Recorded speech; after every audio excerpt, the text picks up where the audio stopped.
Good morning.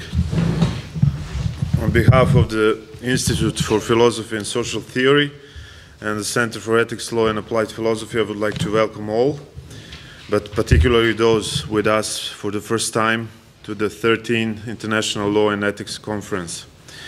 Before Asa, Jovan and Alexander take over, let me briefly say that we expect David Rodin to arrive today around lunchtime, while Paul Wimins has been unexpectedly prevented from joining us.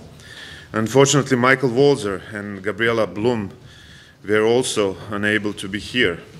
As you know, a few years ago, NYU hosted a small conference about victory in war. A couple of the texts presented at the conference, Can the Good Guys Win?, the Walzer, and The Fog of Victory, the Blum, were published last year in the European Journal of International Law. This conference now, I think, is much more ambitious. And this conference now about war's end, war outcomes, the meaning of victory in today's world. For example, in this book, Illustrated Atlas of History of Greatest Military Histories and Victories, you can find in the 15th fall of Baghdad, where the victory is determined as a crush Iraqi military resistance, capture Baghdad, and finally topple Saddam Hussein from power. What is the cost of victory? At what price victory? And would anyone nowadays be able to take up the words of Winston Churchill speaking in Parliament in 1940? I quote Churchill, "What is our aim? Victory, victory at all costs, victory in spite of all terror, victory, however long and hard the road may be, but without victory there is no survival." I would like to acknowledge the generous help to our efforts of the Ministry of Science and Education of the Republic of Serbia, the Embassy of Israel, the Esther Stiftung from Austria, and the German Marshall Fund.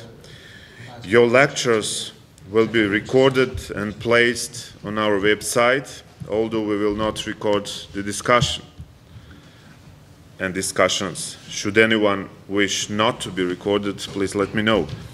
Both today and tomorrow, a small buffet lunch will be served at a small restaurant nearby, and dinner will be at a restaurant closer to the hotel. Finally, I would like to inform everyone that Jan Arveson and Uwe Steinhoff will hold an open public lecture on Friday evening at the Kolarec Foundation in the city center. Please, Asa. I'd like to welcome every one of you on the behalf of the three of us. I thank Petar and Jovan for having invited me to take part in the organization, which is just an honorary organizer I take myself to be, because they did all the organizational work and I just wrote a few email letters. Let me put as briefly as possible the major issue under consideration, which I'm sure every one of you will address from one point of view or another. Since we are in the Mondial season, let me put it in terms of competition, of sport competition, football competitions, and Olympic Games and things like this. Okay, there is the sport model of war. Okay, it's a competition between, say, two parties, in the simplest case, and the issue is who wins the competition. I mean, who is going to be given the medal? So there are two forces acting against each other. Only one of them can win. The other has lost at a game, and that's the issue. Now, when you think about World War II, about which Winston Churchill spoke, and you have just heard his famous quote, then it makes sense who is going to win, the Allies or the Nazis.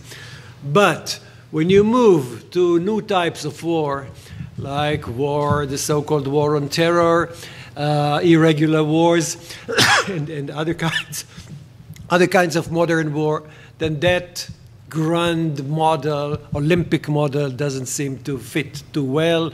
And then the question arises, what then is the meaning of saying on one party that it has won the war, or perhaps several parties?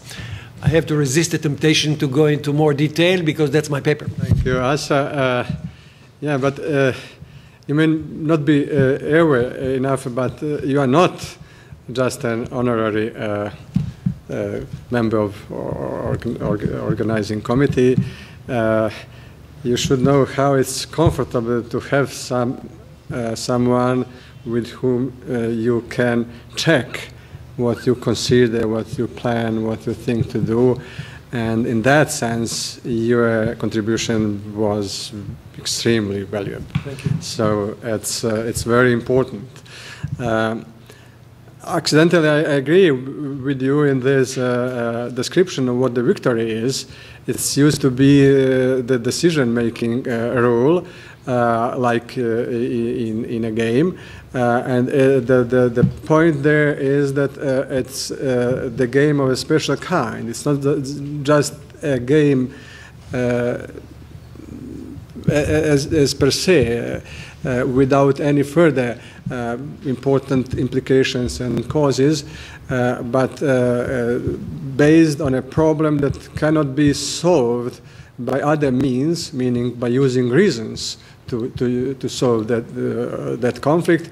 And at the same time, that's the most important part of it, at the same time, there is a mutual agreement that the conflict must be solved. With either of those parameters, there will be no conflict there or no war. There will be a conflict, but the war would be not the way how to resolve it. But as you said, lately we are facing changes there, and those changes are meant to be for good, but it's very unclear if it is so, and what the direction of those changes in the concepts are leading us to. Changes in concepts is perhaps the most dangerous terrain that humankind faces anytime. As we may know from the history, changes are in what's good and what's right and wrong actually are leading what's not only be good and wrong later, but also what will be real or the reality in some subsequent time. So I would dare to say that Peter said that this conference is more ambitious than the other one, but that the topic of this conference is extremely important. At the same time, is the topic that is also unpleasant. And it's not easy to cope with it. We need a lot of courage to approach to this theme and do it in a responsible, intellectually responsible way. So I am sure that this will be successful in doing our task to analyze those the problems within that topic from, as both of my predecessing speakers said, from various different angles. I don't have any organizational remarks. Peter said everything regarding the organization. I would add only that I hope you will feel comfortable. You will enjoy Belgrade. Belgrade is a very strange and specific town, different from others. It's been destroyed, bombed and destroyed more times than perhaps any other town. Besides, independent of that, it's been built without many planning. So it's a bit strange. You have to get used to Belgrade. But if you succeed in that, you will manage to enjoy in it. It's an enjoyable town, not only in this part of the year, which is the best part, the spring, but all the year round. So I would say enjoy being here in Serbia, in Belgrade, and I hope we will enjoy the conference as well, and see each other perhaps again in one of next conferences, which are going every 2 years. I would add only one name that I feel a need to mention. I hoped that Larry May would come here. He was supposed to come, but pretty long time ago it became clear that he couldn't. So I hope that at some future occasions he will be here with us. Thank you.